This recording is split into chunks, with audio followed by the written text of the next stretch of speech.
Welcome back to Bloops and Barrels, episode 12. We are in the thick of the postseason. Have so much from weekend to catch up on.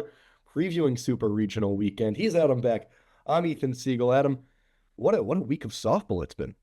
Yeah, I mean, it's been an unbelievable week of softball. We're in the middle of the NCAA tournament, but more importantly, we know who's going to be in the Super Regionals, and that is two Big Ten teams. That means overall, does that mean it was a good weekend for the Big Ten or a bad weekend for the Big Ten? I think we can get into that. I think it's an okay weekend for the Big Ten. I know it's certainly a great weekend for the SEC, but yeah, this is always a huge week in the softball world. Also, this week is going to be huge in terms of transfer portal across the country. We've already seen one coaching change happen in the Big Ten. It's always a big week for movement happening around the country, but seven big teams, Big Ten teams entered. Two remain. I think we should actually start with the five who are no longer in contention before we really dive deep on Nebraska and UCLA. And I think of those five teams, I think there's only one place to start, and that is the team that was favored to maybe move on, number 14 seed Oregon.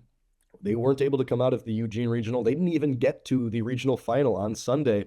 So for Oregon, where do you want to start? Obviously, a lot went wrong this weekend, and it starts from Lindsey Grine, which I think we should probably start by talking about her. Spent 5 days in the hospital. I saw she posted about it on Instagram today on Monday from the time we're recording it. Said that there was an eye infection, and she's lucky that friends told her to go to the hospital, saved her eye and most likely her life. So obviously, first and foremost, we are very happy that Lindsey Grine made the decision not to play. It obviously harmed Oregon's chances, but most importantly, she's safe, she's doing well, and it's a bummer way for her career to end. But Oregon, where do we want to start?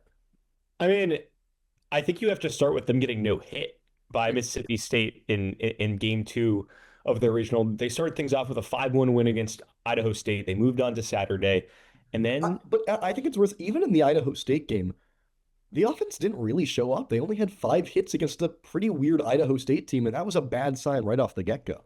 But like that's the thing with Oregon. I just feel like this weekend was just another weekend. I was like, oh, yeah, that makes sense. It's Oregon. We don't really ever know what they are. And I kind of feel this the same way about Washington, and we can talk about that a little bit later, where I just feel like Oregon never reached its full potential. Like Elon Butler had a really nice weekend.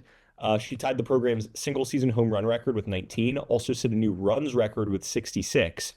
But outside of that, I mean, it was just more inconsistency. We saw Oregon earlier in the year. They lost games to Auburn, Nevada, Cal State Fullerton, Southeastern Louisiana, all within more or less the first month and a half of the season.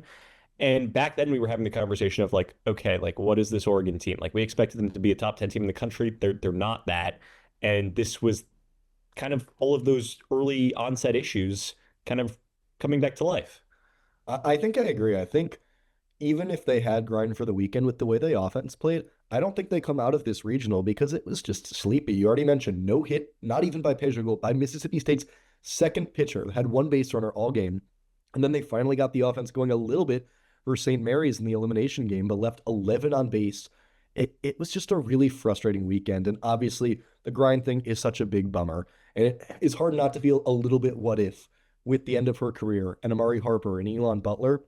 But also at the same time, the offense didn't show up. And maybe we should have listened all season long when this team tried to tell us who they are. And in the big moments, they just didn't really have it. We got lulled back in by that UCLA series. And ultimately, this was a team that was maddeningly inconsistent, pretty much start to finish.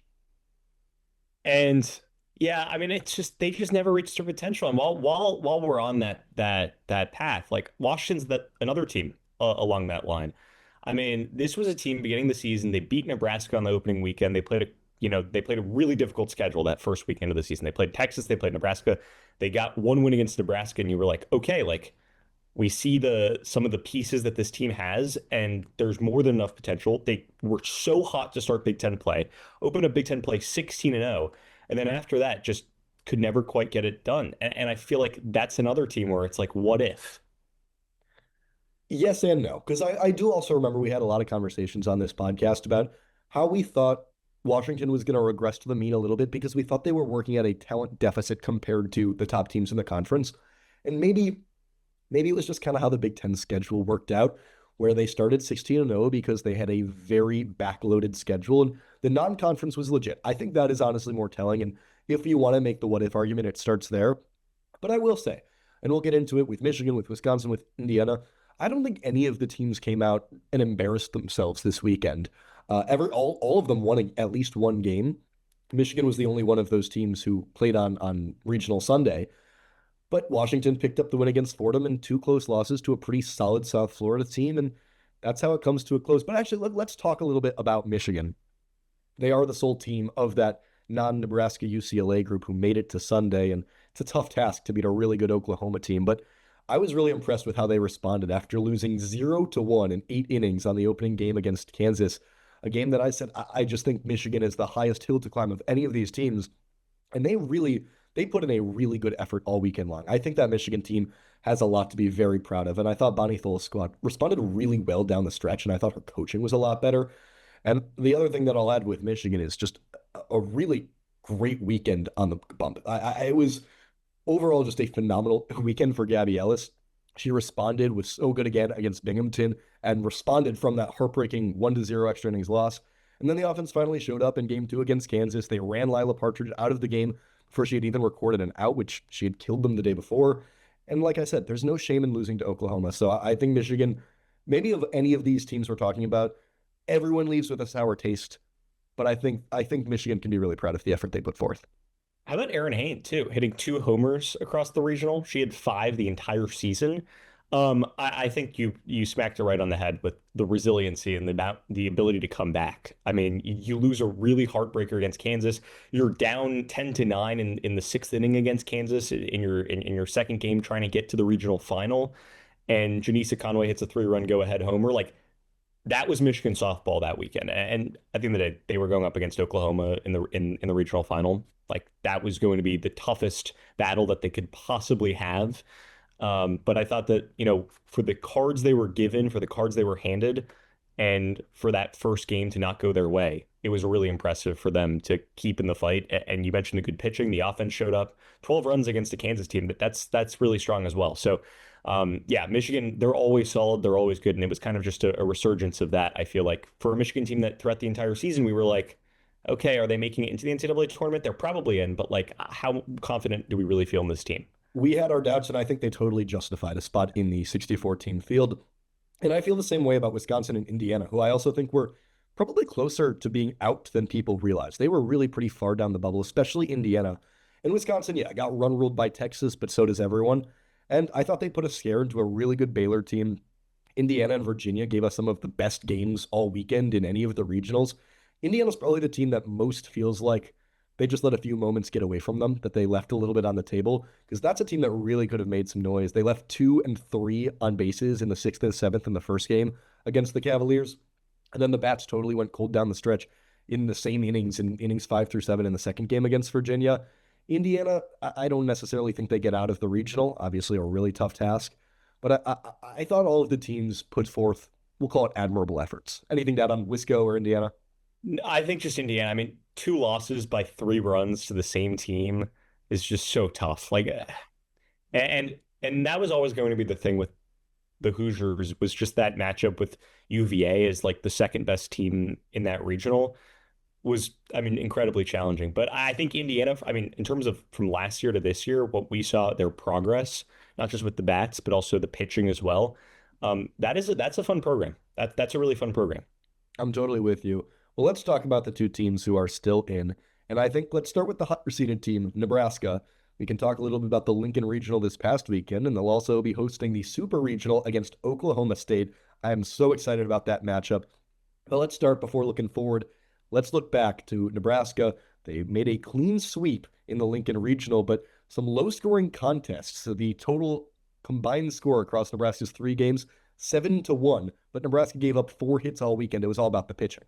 Oh my God. I mean, it's more about Jordy Fromm and Alexis Jensen. And you've been talking about this all season, especially a couple of weeks ago when we were talking about the Big Ten tournament and just the power of having 2 elite arms. And I'm not just talking about like really good arms. I'm talking about like arms that are up there among anybody in the country. Like 2 of the 12 to 15 best pitchers in the country. Absolutely, like, without a question, to just go back and forth between it is unbelievable. Fromm in game one against Grand Canyon, 16 strikeouts on 86 pitches. Are you kidding me? Complete game shutout, 1 hit allowed. And for her to throw less than 150 pitches across the entire weekend, and she's putting up that kind of performance. Think about if Nebraska's able to make the Women's College World Series, how fresh Fromm is going to be compared to all these other teams that are really relying on one arm. And we'll talk about Taylor Tinsley later, but that's kind of like the example for UCLA, or like you can work throughout a ton of the teams that are still in the field that really rely on one pitcher or one arm to get there. That is not a problem for Nebraska. I thought it was interesting this weekend. 11 innings for Fromm, 10 for Jensen, and I'm curious what that distribution looks like next weekend. That said, as good as the pitching was, the offense only mustered 7 runs across 3 games. Are you at all nervous about the Husker offense? I mean, 15 hits in 3 games across the entire weekend. Just for context, this season overall, they're averaging just under 7 runs per game. In Big Ten play, it was closer to 8 runs per game. But to just put up 7 runs in 3 games, I mean, yeah, I am nervous, but the pitching is just so darn good that maybe it doesn't matter. I mean, it's truly the absolute opposite of UCLA, and it is hilarious how the two best teams in the Big Ten have like the two biggest advantages. Like it's like just completely different. Another funny stat I found on Fromm, and you're going to enjoy this. This is completely kind of off topic, but not really. But this past weekend, Fromm picked up her 12th save, which ties a Big Ten record. Do you know who had the Big Ten record prior? Because you're going to laugh. Shoot, tell me. 12 saves in 2023 by Maryland's finest Kira Booker. Wow. I mean, they used her as the closer, especially in that season, but that is crazy. That is a really funny pairing to be now at the top of the Big Ten history books. How about that? Unreal. In terms of the Nebraska offense, I am a little concerned. Hitless weekends for Ava Kuzak, for Lauren Kamens, and Kuzak especially. She'll be fine. I expect her to be right back to her usual self next weekend. But also, Nebraska as a team, they made up for it this weekend and all season long. They just don't strike out. They struck out 5 total times all weekend. And if you want to do strikeout discrepancy between how many times they strike out versus strikeout opponents, I have to imagine it's number 1 in the nation by far, because it's just a very patient Nebraska approach. They get a lot of walks.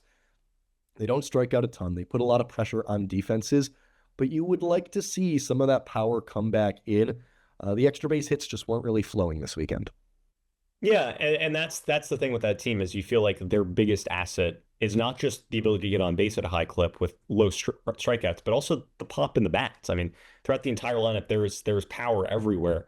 I'm really interested by this matchup this weekend with Oklahoma State because these two teams already played each other earlier in the year, and those were 2 really close games. Yeah, well, let's talk about it. We had 2 one-run games earlier this year. Those matchups happened late in February. It was a while ago. Where do you want to start when diving into this, especially for a 4-13 matchup? I think this is way more even than people would realize. I think this is going to be an awesome series.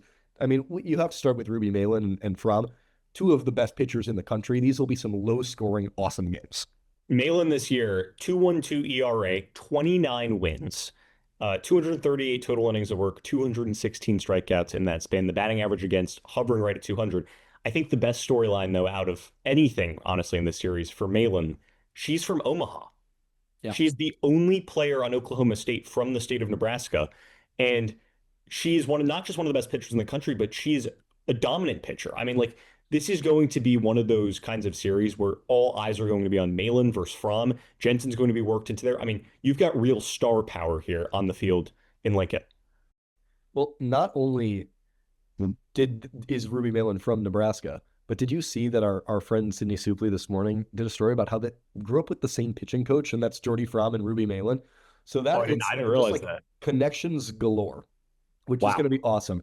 But for Oklahoma State, this is a team that does strike out a lot, and this is a Nebraska pitching staff that will get a lot of strikeouts. That said, it's a Cowgirls lineup.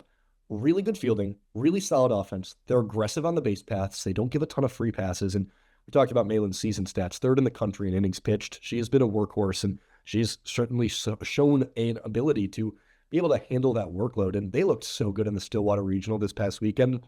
I think of any of the non-Big Ten regionals, that's probably the one I watched the most of. Speaking of, bit aside, the vibes there were so good at Cowgirl Stadium. It was awesome. And they were just mashing extra base hits all weekend long. Amanda Hasler hit 2 different homers that went more than 250 feet.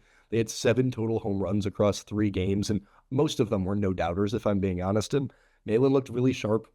They're just a really solid lineup all the way down the order. There are very few vulnerable weak spots that you can really attack, even if they don't have that high-end, top 25 hitter in the country superstar. But you talked about those two games in February. Both were really close. There was one that went 11 innings where Oklahoma State was down to their final out. They rallied to send it into extras and ended up winning in the 11th. And then Nebraska won the other one 4-3. So those games were in Stillwater. This will obviously be in Lincoln. But in both of those games, Nebraska really struggled to generate extra base hits, which was the same issue that we talked about last weekend. And they especially struggled to generate those off of Ruby Malin. So that'll be one key that I'm watching in on. But if you had to make, However, at the same point though, them having seen Malin already is a huge advantage. Even though that's it all the way back helps. in February, it definitely helps.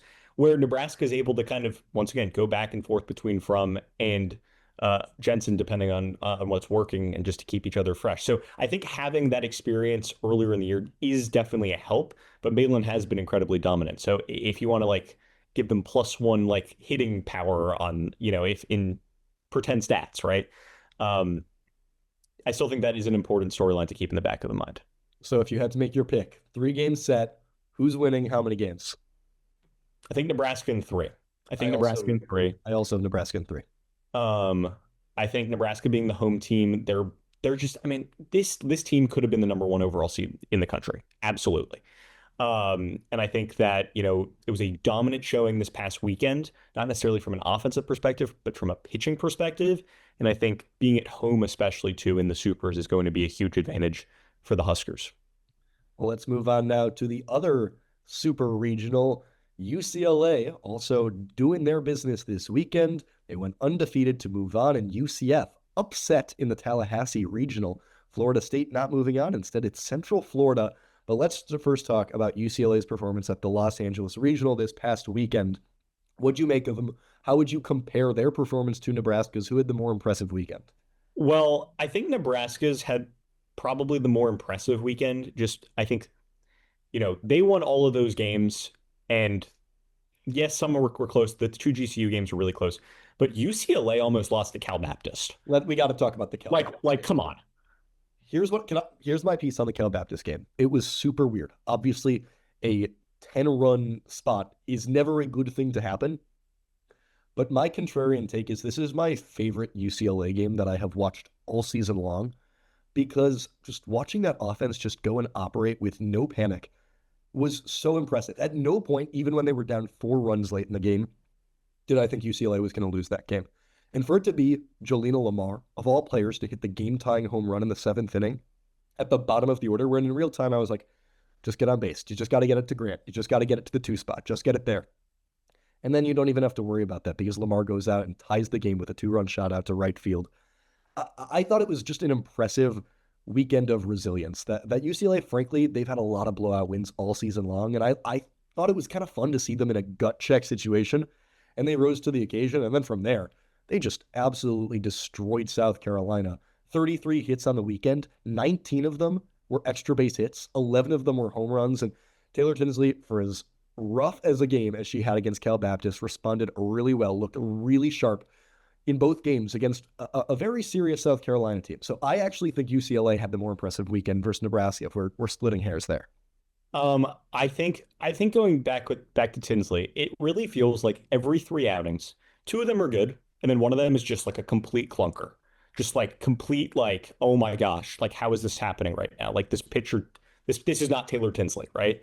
So it's just when does that clunker happen and how can UCLA respond? And that ability to come back against Cal Baptist, and then how about the 13 runs across the 5th and 6th innings against South Carolina to punch the ticket to the Supers in a 15-1 win. I mean, the power is there, the potency is there. Megan Grant has 40 home runs now. Like, when are we gonna I'm gonna start losing count.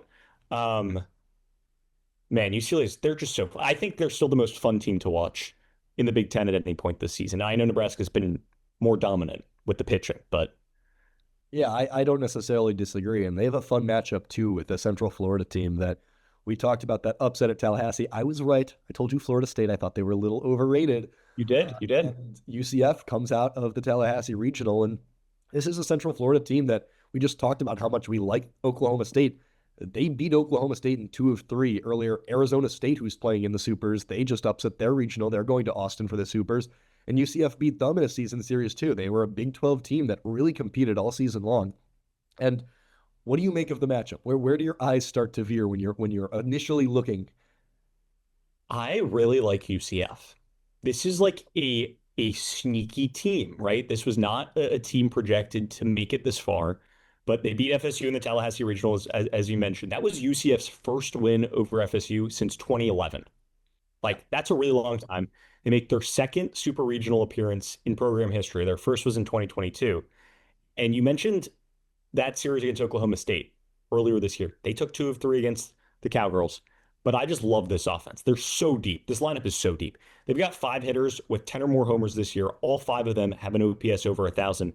And then pitching wise, they're deep as well. Isabella Vega is probably the headliner of the crew. But it's To a totally a one, committee approach. It really is. absolutely, absolutely. She pitched roughly 150 innings overall. The one thing that this pitching staff doesn't really do well is they don't strike out a ton of batters. So that is a little concerning for me for a UCLA team that does everything. They walk, they hit, they put the ball in play, they do a little bit of everything. Another name to watch, though, freshman Tori Payne, who really, really pitched well in the regional final against FSU. Not the strikeout stuff. She just had 1 strikeout over 6 innings, but just allowed 1 run.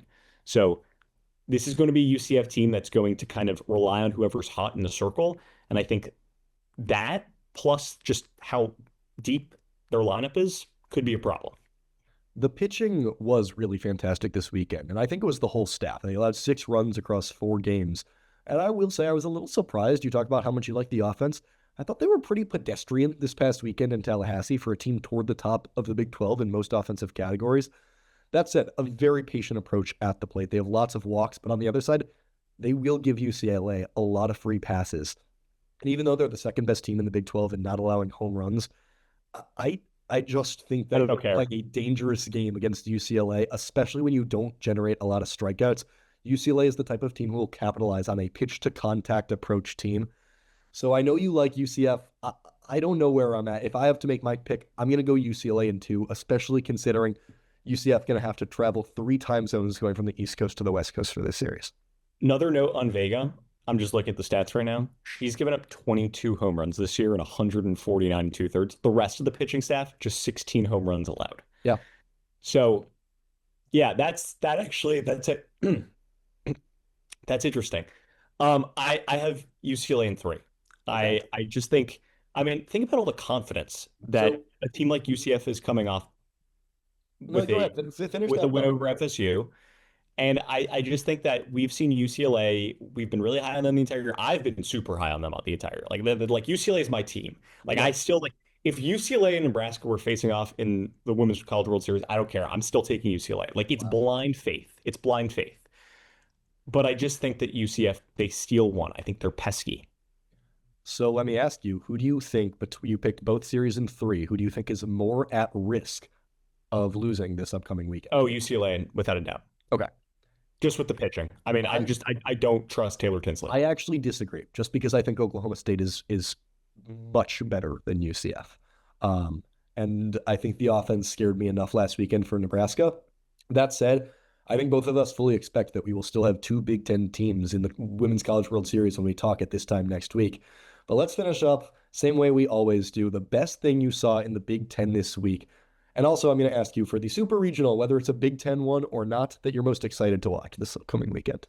Well, I went outside the box here because to be honest, the best thing I saw in softball this week was not pro Big Ten. It was very anti Big Ten. It was Alyssa Faircloth for Mississippi State, who I'm just going to read out the general stat line from the week.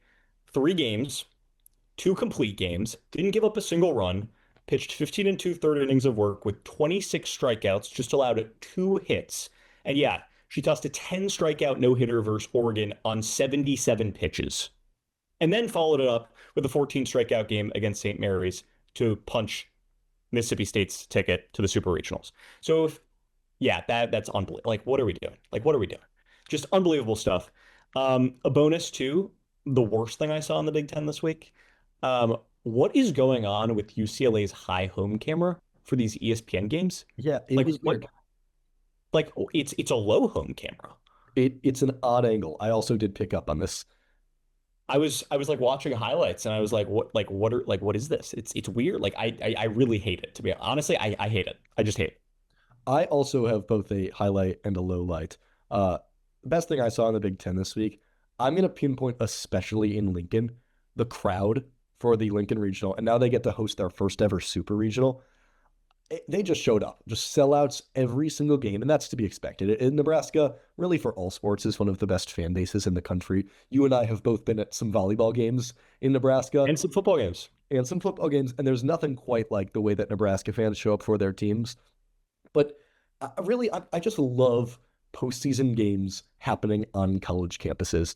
And with so much talk about how March Madness might expand some teams, if we're going to do anything changing the postseason format, it should not be adding more team. It should be taking away neutral site games and even like bowl games with big sponsorships. Like the first round of the college football playoffs, where it's being played at home stadiums and fans are actually there and don't have to spend hundreds of dollars to buy plane tickets to go somewhere.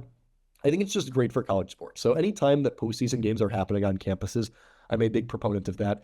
For my least favorite thing I saw in the Big Ten this week is because there is so much softball happening, I am very appreciative that we have the ESPN 7 innings show. That is kind of like the softball version of Red Zone, bouncing you from place to place. And they also have a studio show. And I thought, like, good analysis. The host did a good job. Just some of the decisions from when they would cut were blasphemous. At one point, they cut away, this was on Friday, from a Nebraska, either 0 or 1 out, bases are loaded in the middle of an at-bat. The score is 1-0, Nebraska's trailing at this point. They cut away from this to go to the first inning of Indiana, Virginia, and just never came back to Nebraska. And it felt like there were decisions like that throughout. And it, like, usually I'd be like, oh, they weren't showing the Big Ten games enough. It wasn't even that. They were just showing not the exciting finishes, but rather the third inning of games that had just begun. And it was driving me insane all weekend long. So that's my piece on that. Yeah, that's kind of annoying. And then final question. What's the super regional you're most excited about this weekend? I think I'm probably more excited about Nebraska, Oklahoma State. Just with the star power in that super regional, I think both those two teams are more than qualified to make the Women's College World Series. And I think it's honestly a very tough draw for Nebraska. It's tough. Looking at the 8 super regionals, I think that's one of the 2 or 3 I'm most excited for. That being said, Florida Tech is an amazing series. I'm really excited about Arkansas Duke, and I'm really excited about Tennessee Georgia. I think Tennessee Georgia is probably for me the like must watch sit down appointment TV. But it's a really good list of super regionals, and no matter what, I'm going to be pretty excited about the 8 teams that end up in the Women's College World Series field. So do we think there's two that we're in agreement that there's two teams in the Big Ten still playing this time we talk next? For our sake and content purposes, I'm going to cross my fingers and hope so. But I do. I like that is genuinely my prediction. And I know you feel the same way. I do. All right. Well, remember to like and subscribe on X at Bloops Barrels and on Instagram, Bloops and Barrels, all spelled out.